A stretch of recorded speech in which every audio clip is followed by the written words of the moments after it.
Salut tout le monde, bienvenue sur ma chaîne YouTube. Mon nom est Christina Villo, écrivaine du recueil de poèmes Le Papillon Noir et entrepreneuse avec Arbonne.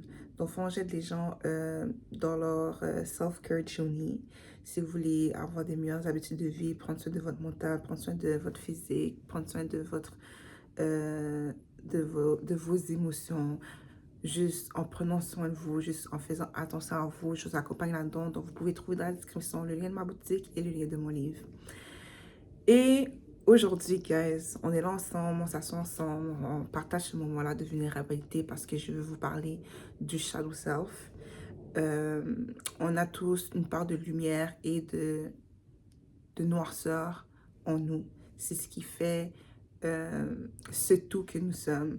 Il y a une dualité qui va en nous et on n'est pas là, on n'est pas fait pour vivre en guerre avec nous, mais d'être dans un mariage, d'être dans une union, une unité avec notre personne.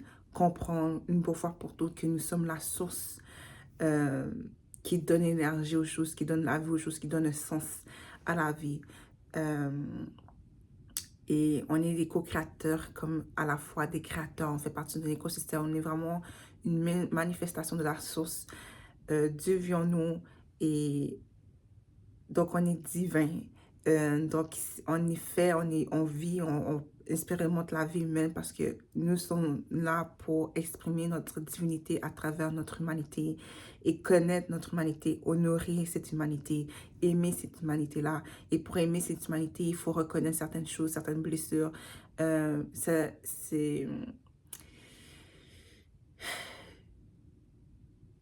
ces noirceurs-là qui peuvent vivre en nous et qui n'est pas nécessairement accepté par la société, qu'on cache, tu vois. Donc, ça peut... Le shadow self, c'est vraiment tout ce qu'on cache au monde. Ça peut être nos démons, ça peut être une partie de nous qui est blessée ou qui est constamment en dépression ou qui est triste ou whatever it is, you know, et qu'on suppresse, qu'on ignore, qu'on ne donne pas d'attention. Euh, c'est, comment je pourrais dire ça? Puis j'espère que je suis claire là-dedans. J'osais même pas, guys, de vraiment faire cette vidéo-là parce que je me dis, oh, j'ai pas assez les connaissances, etc., de faire ça, qui je suis pour faire ça. Euh, mais on commence tout ça quelque part. Puis, si tu vois, c'est même moi qui reconnais ce shadow side of myself, de moi qui a la difficulté juste de croire en elle, tu comprends, et de réaliser ses rêves, là, tu vois. The thing is, quand on fait du travail, quand on fait du shadow work, c'est important de faire du travail de self-love, you know, parce que pretty much, c'est faire face à notre propre laideur, qu'est-ce qu'on juge qui est laid et qui est inacceptable en fait de nous. Et des fois, ça nous met dans une position inconfortable. Puis, guys, quand je dis qu'il est laid, qu'il est inconfortable, ou tu sais, nos démons et tout, ne soyez pas dans le jugement. Justement, c'est le shadow work qui vous apprend à ne pas être dans le jugement vers vous-même. Il vous apprend à être dans la grâce et dans la compassion. Il vous fait réaliser votre humanité, que vous avez droit à l'erreur. C'est peut-être des moments où vous avez fait des erreurs parce que c'est une honte qui vit en vous, tu comprends? Et que vous n'osez pas d'adresser cette honte, de comprendre cette honte-là. Mais l'affaire, c'est que quand on ne fait pas du shadow work, tous ces parts de nous qui est blessé, ces traumatismes, vont nous nuire, devenir des obstacles et on devient nos propres obstacles, on devient nos propres ennemis parce que, qu'on le veuille ou non, c'est très inconscient, you know. Ça, on va même dire, j'espère que je suis claire, guys, so bear with me. Le shadow self se retrouve beaucoup dans notre subconscient. Je vais vraiment donner un exemple concret. J'ai la difficulté, ou du moins, mon shadow self est comme, se voit encore comme un peu une victime parce qu'elle est constamment toujours abandonnée, elle se sent abandonnée. Et je me sens souvent comme ça lorsqu'il a trait aux relations amoureuses. Et parce que je suis quelqu'un de très loyal. Puis, en fait, je pourrais même dire, pas juste relation amoureuse, mais c'est plus accentué dans les relations amoureuses parce que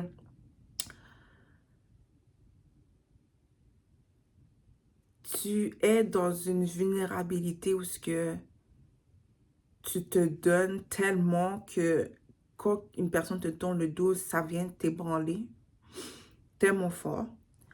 euh,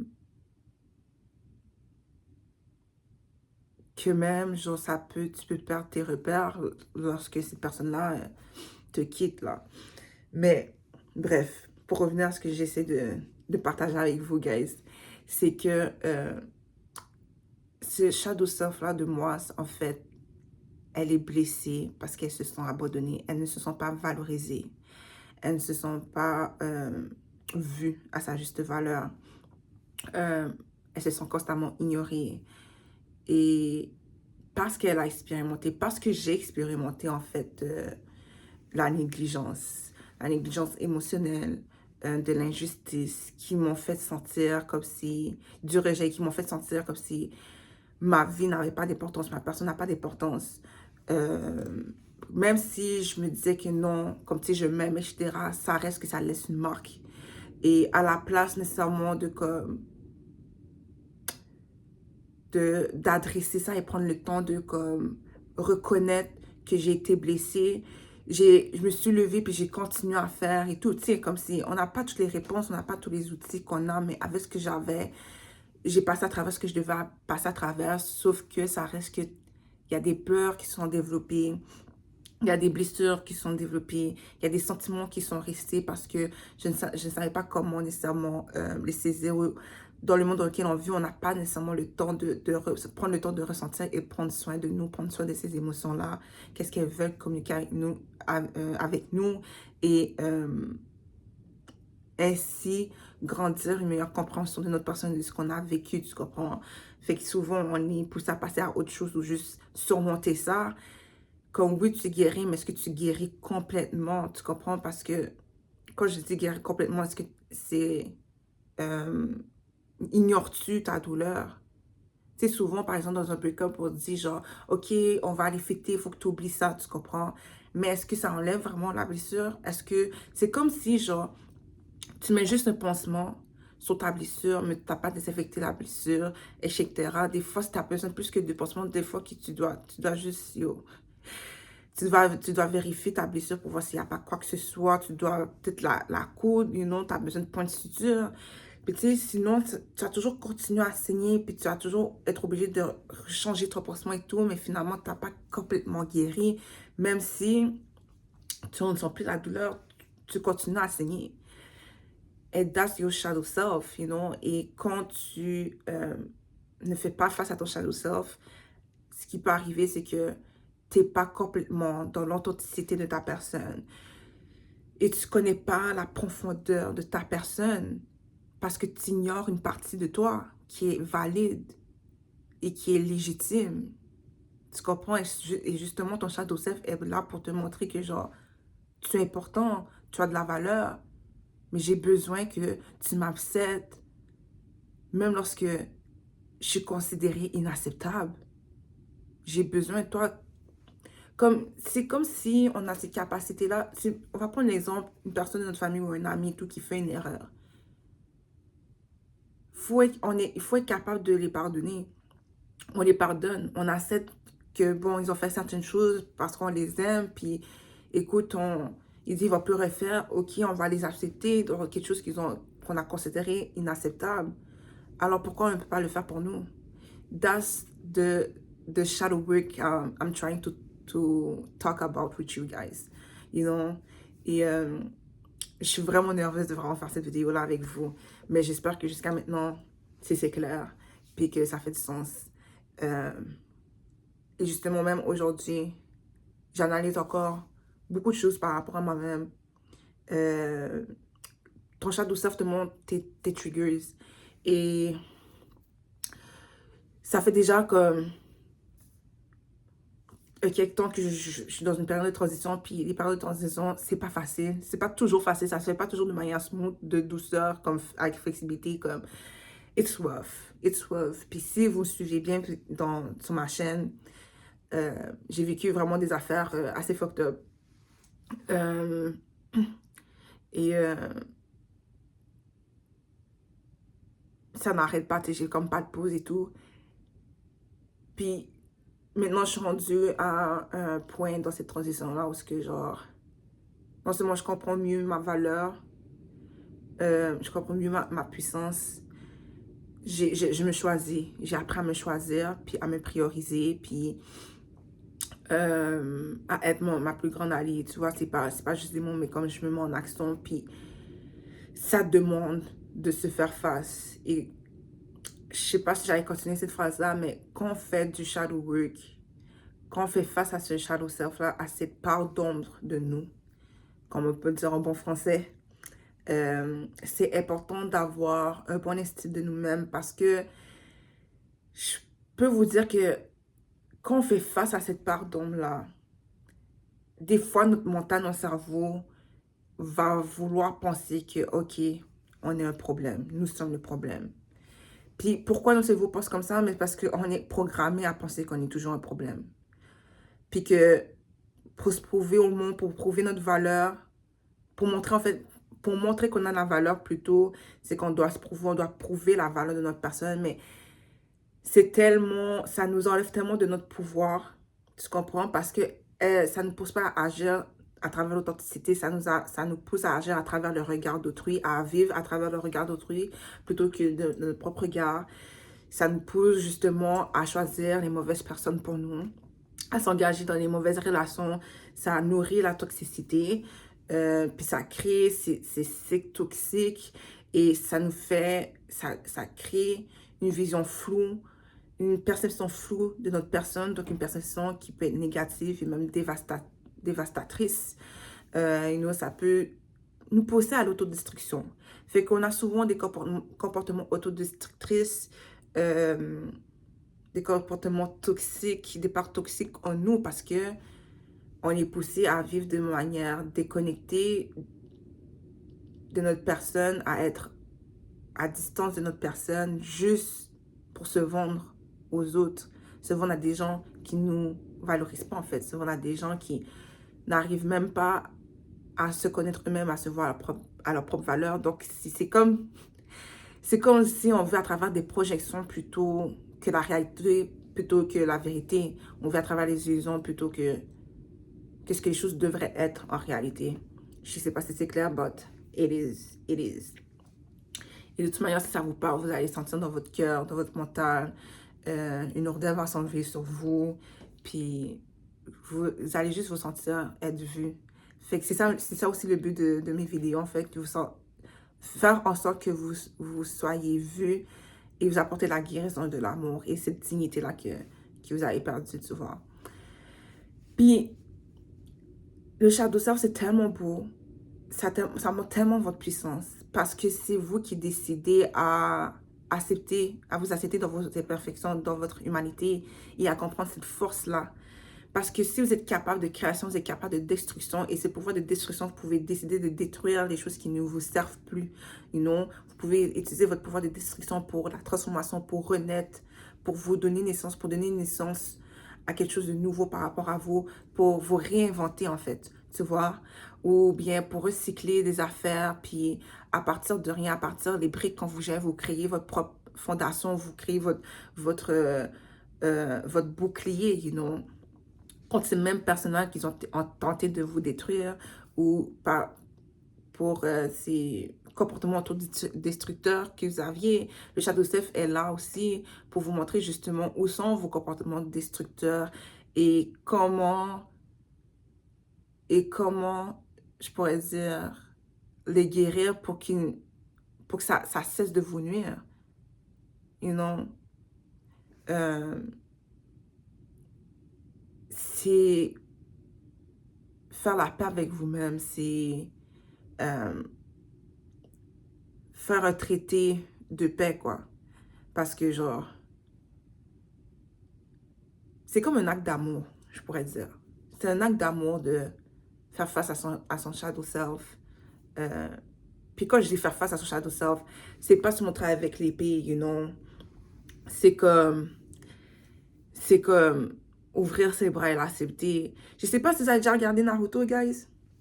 Mais Naruto, à un moment donné, durant la guerre, il va en entraînement pour mieux contrôler le pouvoir de Kurama et tout.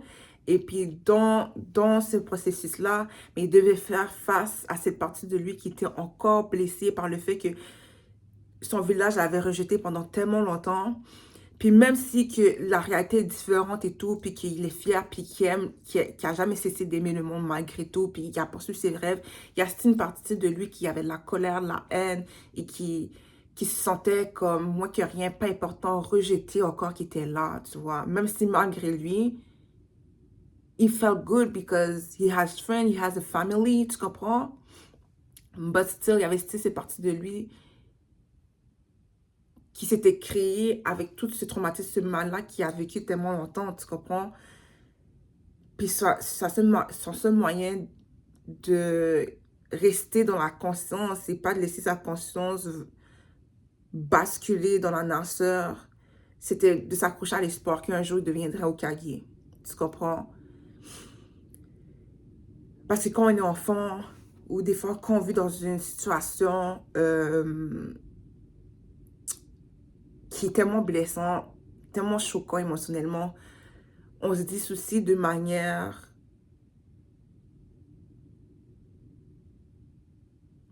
pas, je reformule ça. On se dissocie un peu dans le sens que on s'accroche, on essaie de s'accrocher à la lumière, coûte que coûte, ok?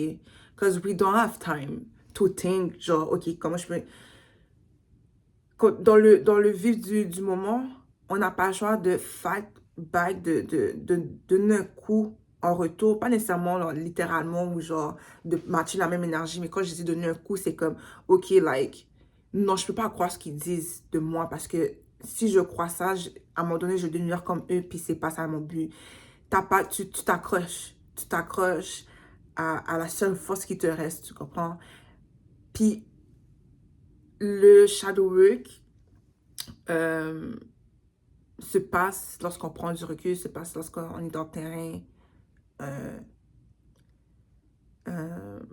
de paix, je veux dire. Parce on a gagné une distance avec ce qui s'est passé, tout qui se fait. Puis c'est là que c'est important de faire le travail parce que si on ne le fait pas, c'est là que justement le passé vient nous hanter.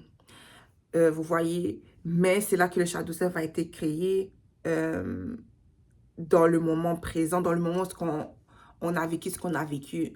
C'est comme si il y a une séparation de nous qui s'est faite et pour pas nécessairement juste recoller les morceaux, mais peut-être pour se reconstruire, on doit aller retrouver ces parties-là qui se sont créées, qui se sont séparées de nous, les rencontrer. Puis ça peut faire peur, ça peut être troublant. Vous comprenez? Donc ça demande de la force, ça demande du courage de connaître son shadow self. Et je vous dis, guys, quand on connaît son shadow self, puis qu'on fait du travail qu'on fait du shadow work, plutôt, on atteint une conscience de nous, une paix intérieure. On a une paix intérieure parce qu'on se connaît. Tu comprends? On sait qu'on est capable d'être aussi méchant que les autres, mais on se connaît aussi pour dire comme c'est tellement pas dans ma nature. Je pourrais être comme ça, mais si je suis comme ça, j'aurais plus mal que eux m'ont fait du mal, que le mal qui est en train de m'infliger, tu vois. Parce que je suis dans une intégrité. Si maintenant vous marchez dans une intégrité et vous avez ce pouvoir-là, vous développez ce pouvoir-là de vous voir en tout le monde, même en vos ennemis. Des fois, c'est vraiment dégueulasse. Parce que genre, plein d'affaires comme les énergies que ces gens-là peuvent vous envoyer sont vraiment choses, mais ça vous permet de développer tellement une plus grande compassion, une plus grande profondeur et de comprendre les nuances des choses. Ça vous permet de développer une maturité émotionnelle, une intelligence émotionnelle. Puis ça permet vous, justement, de grandir dans la sagesse, de développer votre sagesse, de cultiver votre sagesse, de mieux cultiver votre personne, votre amour pour vous-même, you know. Puis ne faites pas face à votre shadow self pour le détruire ou pour vous fixer. Et this is not like the goal, c'est pas le but. Puis au contraire, je pense que ça rajouterait un poids lourd sur vous, pretty much. Ça rajouterait un poids lourd sur vous et votre shadow self, cette partie d'homme-là, aura la difficulté à s'ouvrir et vous aurez donc la difficulté à lui offrir la guérison, l'amour que cette partie d'homme-là a besoin de recevoir. Tu vois? Parce que cette partie-là d'homme de nous, ces démons-là, cette blessure-là qui nous habite, qui vit en nous, qui nous hante, puis moche, qui est sur notre subconscient, a juste littéralement besoin de notre support, de notre attention, de notre présence, de cette reconnexion-là, de cette connaissance, plutôt reconnaissance. And that's that, guys. Vous mariez avec votre shadow self. Je n'ai pas envie de dire marier en tant que tel, mais vous unir. Bon, dans tous les cas, vous me comprenez.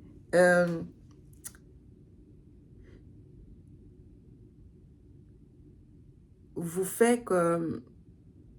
Vous conduit dans une fascination, une admiration, un respect profond de votre personne, de votre être. Ça vous donne une meilleure compréhension de l'être humain, de la vie. Et ça vous rend nonchalant aux provocations des autres aussi. Ça vous rend plus patient même. Je pourrais dire ça. Ça vous rend plus patient. Et il y a une force et une présence qui se crée autour de ça. Aussi, parce que vous êtes juste en paix et ça crée une plus grande lumière, ça crée une force, une puissance. Comme tous les dons, cette passion, cet amour que vous avez déjà, qui vous possède déjà, qui vous habite déjà, elle sera encore plus amplifiée lorsque vous apprendrez à connaître votre shadow self, lorsque vous ferez du shadow work, lorsque vous connaissez pourquoi vous avez ces triggers-là et comment, justement, les gérer, you know. Donc, même faire du shadow work vous permet de briser des cycles toxiques, d'apporter la guérison sur votre lignée, d'apporter la guérison à ce cœur brisé qui, vous avez la difficulté à guérir. Ça vous aide dans votre processus de guérison. Ça vous aide à vous détacher de l'idée que vous êtes un problème, que vous devez fixer des choses par rapport à vous-même. Comme vous n'avez rien à fixer, vous êtes parfait comme vous êtes parfait dans votre imperfection, vous êtes parfait dans votre humanité. Ça vous conduit dans la conscience de ce que c'est être humain. You know, et comment c'est important de protéger votre personne. Et la protection, c'est pas juste d'empêcher les attaques et tout, mais c'est quand une attaque nous atteint, c'est d'avoir cette capacité-là de prendre soin de nous, de ne pas s'ignorer, you know, puis de se relever, comme si rien ne s'était passé. Parce que les gens nous regardent, puis ils savent même pas à quel point des choses nous sont arrivées. Parce qu'on n'a pas de cicatrice sur nous. On n'a pas de cicatrice. You know? Like, notre passé ne nous définit pas parce que, justement, on est dans cette harmonie-là intérieure. Et qu'on utilise notre dualité pour créer une réalité qui nous correspond, une réalité remplie d'amour, de bien-être, de paix, d'intelligence émotionnelle, de maturité, d'intégrité. Comme on crée un nouveau monde parce que notre monde intérieur est en harmonie. Comme nous sommes le cadeau, comme nous sommes là pour apprendre à connaître notre monde intérieur et ensuite extérioriser ce monde et intérieur-là à l'extérieur et l'agencer avec celle des autres et tout. Comme nous sommes un portail en soi, un univers en soi, c'est pour ça que quand on fait le shadow work, on prend conscience qu'on doit faire attention à qui on s'associe dans la vie, à qui on se marie, avec qui on va faire des enfants, parce que non seulement quand on fait des enfants, on s'est spirituellement à vie avec ces personnes-là, mais par exemple, on va se marier avec quelqu'un, on ne marie pas juste la personne, mais on marie la famille de cette personne-là. Donc, le karma qui vient avec ces personnes-là ça crée un discernement. Ça développe notre discernement, en fait, guys. C'est super important, comme je feel like, et ça nous éloigne de la victimisation. Comme, on peut être victime des choses, comme, on peut ressentir le mal, mais comment je pourrais formuler ça? C'est important de ne pas perdre son pouvoir, être dans les puissances. Parce que quand on reste trop longtemps, qu'on se laisse noyer dans ce mal-là, on donne la chance aux autres, à ceux qui nous ont fait du mal, de s'appuyer sur notre souffrance pour siphonner de notre énergie, pour justement s'élever eux, tu comprends? C'est leur donner du pouvoir en les laissant eux se nourrir de notre souffrance. Je sais pas si ça fait du sens ce que je dis, but it is. But I hope pretty much que je voulais dire, plutôt. Anywho, je suis vraiment fière de moi d'avoir fait cette vidéo-là, guys, parce que je pensais pas que je pouvais le faire. Je pensais pas que c'est, like, ça allait être clair ou quoi que ce soit. J'espère que c'était clair pour de vrai. Si ça vous a parlé, si c'était clair pour vous, si ça résonne avec vous, let me know dans les commentaires. Laissez-moi savoir dans les commentaires. Si vous avez aimé cette vidéo-là, aimez la vidéo, partagez la vidéo, commentez la vidéo, abonnez-vous à ma chaîne. Et on se voit bientôt, guys. Much love.